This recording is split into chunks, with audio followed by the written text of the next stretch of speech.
నా పేరు PV Subbarao, PSI రాష్ట్ర కార్యదర్శిని. వృత్తిపరంగా రిటైర్డ్ టీచర్స్. బోధిసత్వ బాబాసాహెబ్ అంబేద్కర్ జీవి ఉన్నప్పుడు నేను సమకాలీన కాపాడు. ఆయన్ని పరినిర్మాణం చెందిన తర్వాత నేను 1967లో నేను జన్మించడం జరిగింది. తర్వాత మన సుదర్శన్ గారి ద్వారా ఉర్దూ సొసైటీ ఆఫ్ ఇండియాలో నేను ప్రవేశించి బాబాసాహెబ్ ఆలోచన విధానమైనటువంటి ఈ భారతదేశాన్ని ప్రభుత్వ భారత్గా మార్చాలనేటువంటి మెయిన్ ఆశయానికి అనుగుణంగా నేను పనిచేయడం జరుగుతుంది.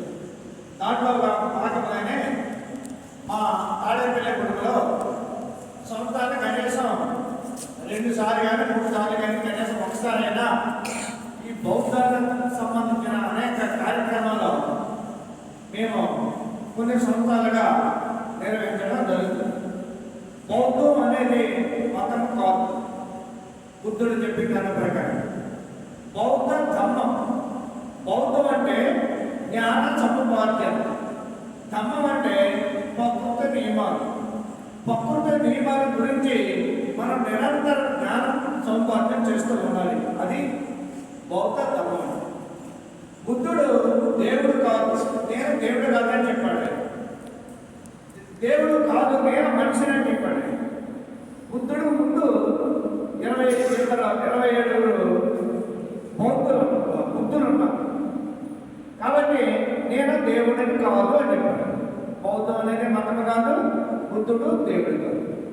దేవుడు ఉన్నాడా లేదా అనే చాలా మంది ఆయన అడగడం జరిగింది. ఆయన సమాధానం చెప్పలేదు. దేవుడు ఉన్నాడా లేడా అనేది బ్రాహ్మణత్వం. ఆ ప్రశ్న అర్థమైతే అది బ్రాహ్మణత్వం.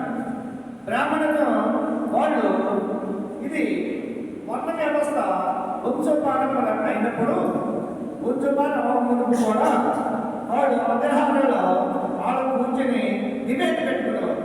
కొంతమంది ఒక జట్టు, కొంతమంది వ్యతిరేక జట్టు ఉంటూ దేవుడు ఉన్నాడు అని కొంతమంది, దేవుడు లేడు అని కొంతమంది అలా వాదించుకున్నారు.